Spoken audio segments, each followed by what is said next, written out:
Hello everyone! I have an adorable treat box to share with you today. This one is super tiny, but it has a really cute treat in there. So inside this little treat box, I have these little carrots. They are actually box openers. Now they actually came in a 12-pack with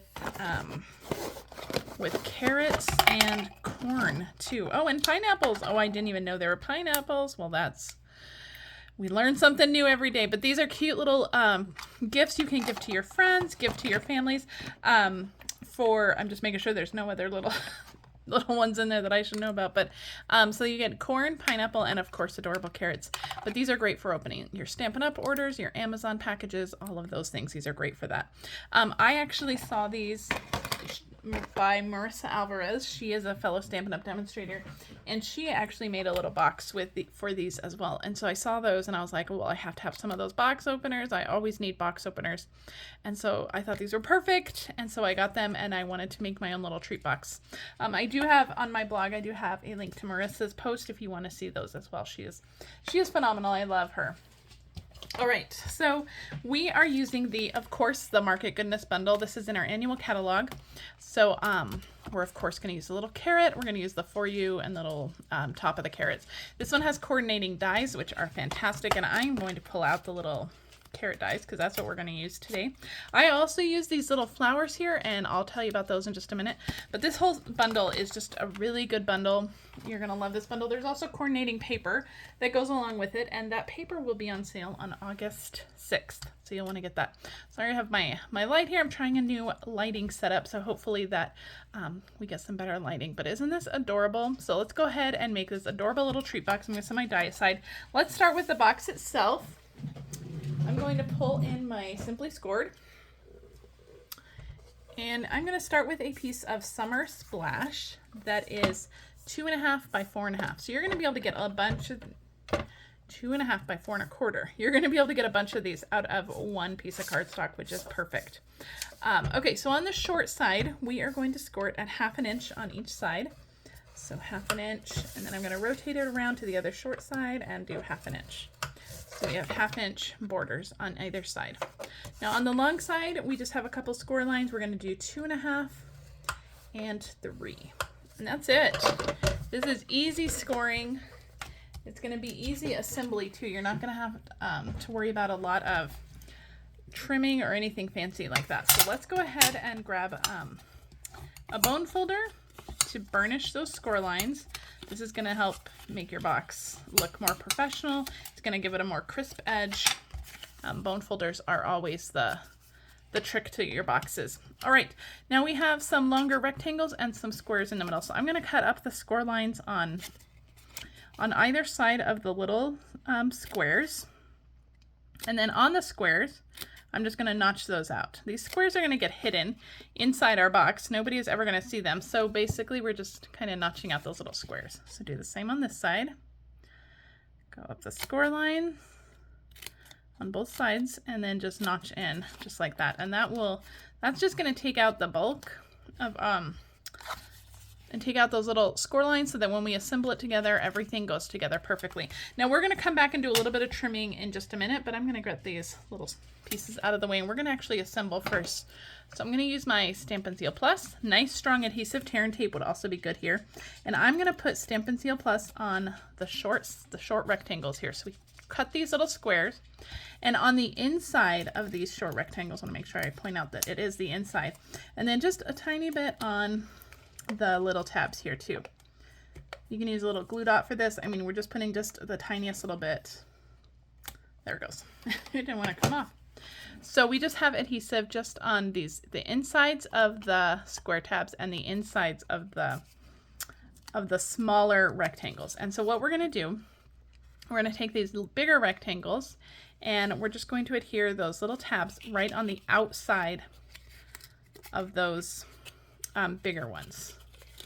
Okay, and that is going to make sure that those little tabs get completely hidden. Nobody is ever going to see them. So once you have that around, then you're just going to wrap the front flaps around just like that. Okay, so give it a little press on the inside, make sure everything is nice and stuck down.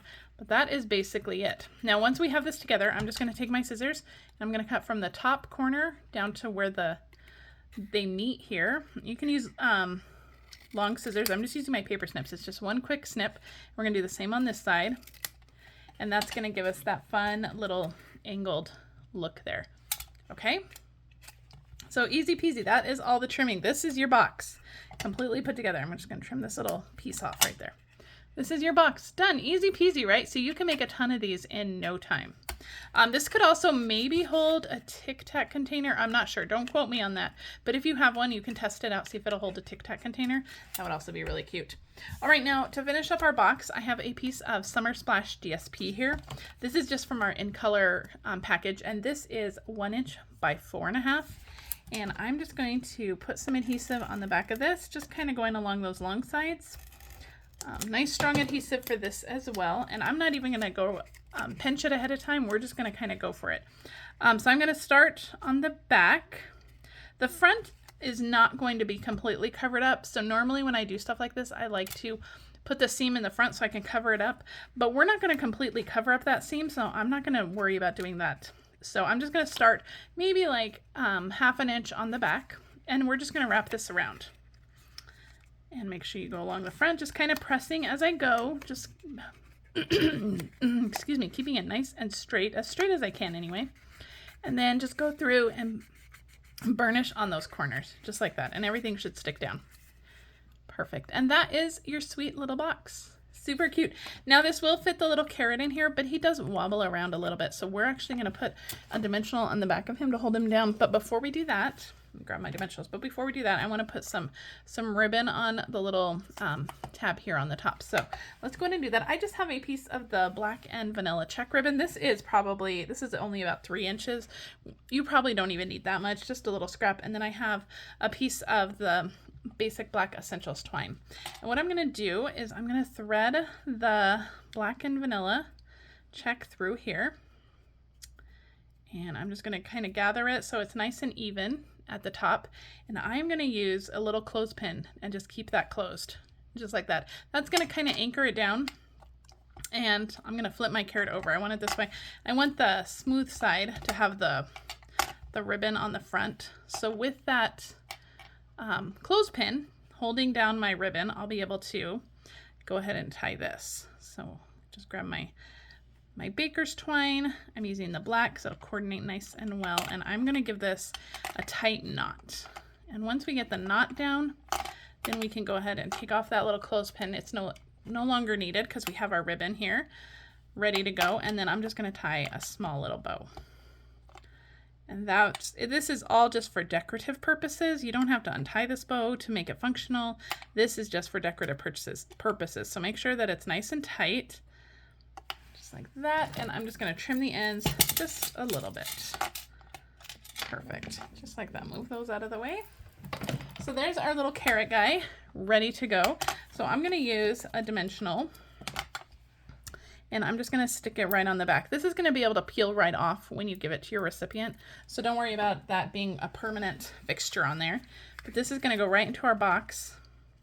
And we're just going to use that dimensional just to hold everything in place. That way it doesn't jiggle around. It doesn't fall out when you are, you have these in your bag ready to go. Okay, so that's our box. Pretty cute, right? So let's go ahead and get to some stamping. So I have just a scrap piece of basic white here of my die. We're going to cut that out in just a minute. And I have my pumpkin pie ink. And I'm going to stamp my carrot. And I want to be able to leave room for the top of the carrot, for the little, the little leafy part on top. So I'm going to make sure that I stamp it kind of, down a little bit just to make sure I have plenty of room. And I have both of my stamps on here mounted on the same one. So we're done with our pumpkin pie. I'm going to bring in our peach pie, and I'm going to stamp our greeting just in peach pie down here. We're going to fussy cut this, so don't worry about that being straight or anything. We're going to get to that in a minute. All right, now before we stamp the leaves, I'm going to die cut this. I like to do this before I do the leaf stamping, and that way I make sure I get the leaves nice and straight. Just make sure everything lines up. So I'm just lining up the bottoms of my carrots here. I'm lining up the top of my carrot here. And then once we have this shape cut out, we'll know exactly where our leaves are going to go. And that way we don't have to worry about guessing.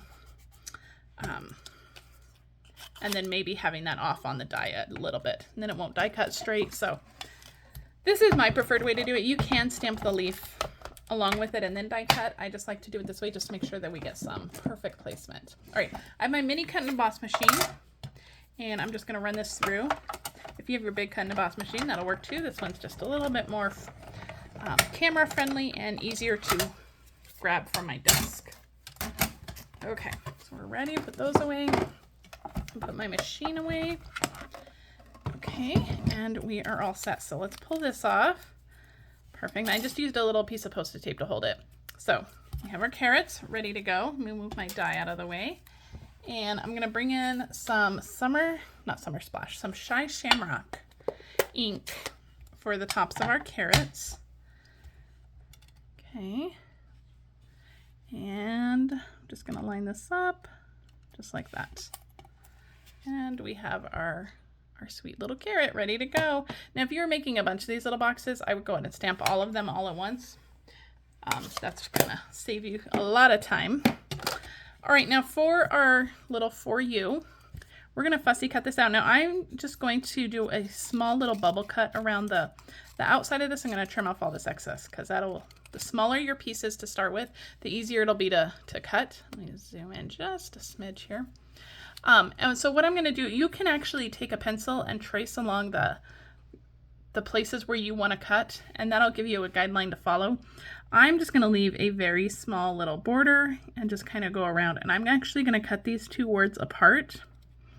But if you are not comfortable in your fussy cutting skills, you can grab another greeting. You can pop this up on a circle. You do not have to fussy cut this out. You know, I'm a super big fan of fussy cutting, so I will fussy cut anything. But if this is not your jam, then don't feel pressured to cut this. You can always just stamp this and stick it on, choose a different greeting altogether, whatever you want to do. It'll look super cute. So just go around the F and the Y on the U are the two trickiest parts because those two are the closest together, and since we're cutting the words apart, we need to just make sure we get those apart without nicking into the letters. And because they're so close, they're not going to leave a very big border, and so that's why I went with a really small border around both words. That way you wouldn't have like a big border around this side and then a tiny little border on this side. So I hope that makes sense. Oops, let's zoom out just a little bit more. All right, so we have our stamped piece, we have our greeting. So you can see this is coming together really quickly. All right, I don't know that I like that light there. I'm gonna have to play with it a little more. Okay, let's grab our dimensionals. I'm going to just stick one dimensional on the back of our carrots, kind of a little lower than half, because part of it's gonna pop up. Oh, you know what? It looks like I stamped 2 carrots. Oh well, this one's only gonna have 1. You'll want to stamp 2 for your project. Actually, where'd my white go? Do we have room to stamp another one? We do. Let's just do that real quick because this doesn't take too long. So let me get my pumpkin pie out. It's a die, so it goes really quick. All right. And the die, we'll get that out. We'll get that tape down and die cut this right away. I'm stamping on my glass mat, and let me tell you some benefits of the glass mat because it is now available for everybody to purchase because it was released in part of the online exclusives. Now you may already have one. This Post-it tape is like on its last leg. Let me grab another piece.